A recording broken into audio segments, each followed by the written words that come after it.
कुंडखुर्द पुनर्वसन गावातील नागरिकांनी स्मशानभूमीच्या स्थलांतराची मागणी केली आहे। गावातील स्मशानभूमीचा ठिकाण घराच्या अगदी शेजारी असल्यामुळे नागरिकांना होणारा त्रास व लहान मुलांमध्ये निर्माण होणारा भीतीचं वातावरण आज या गावाने उपजिल्हाधिकारी यांना निवेदन सादर केले आहेत। कुंडखुर्द पुनर्वसन गावातील स्मशानभूमी आता गावातील नागरिकांसाठी समस्या बनली आहे। स्मशानभूमीच्या ठिकाणच्या जवळून लहान मुलांना भीतीचे वातावरण निर्माण होत आहे। त्याचप्रमाणे दहनक्रियेचा गंध आणि आवाज देखील नागरिकांना त्रास देत आहे।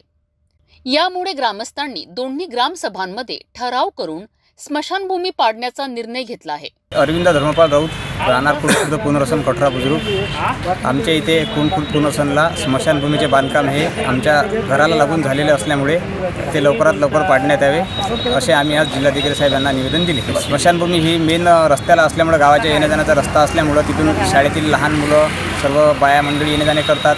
त्याच्यामुळे सर्वांना भीतीचे वातावरण तयार झालेले आहे मनामध्ये, म्हणून ते स्मशानभूमी पाडण्यात आली। ग्रामस्थांच्या या मागणीवर उपजिल्हाधिकाऱ्यांना 19 मार्च रोजी निवेदन देण्यात आले असून पुढील कारवाईसाठी ग्रामस्थांचे एकसूत्री प्रयत्न सुरू आहेत। या विषयावर अधिक तपशील मिळाल्यावर आपल्याला पुढील माहिती देऊ। पाहत रहा सिटी न्यूज।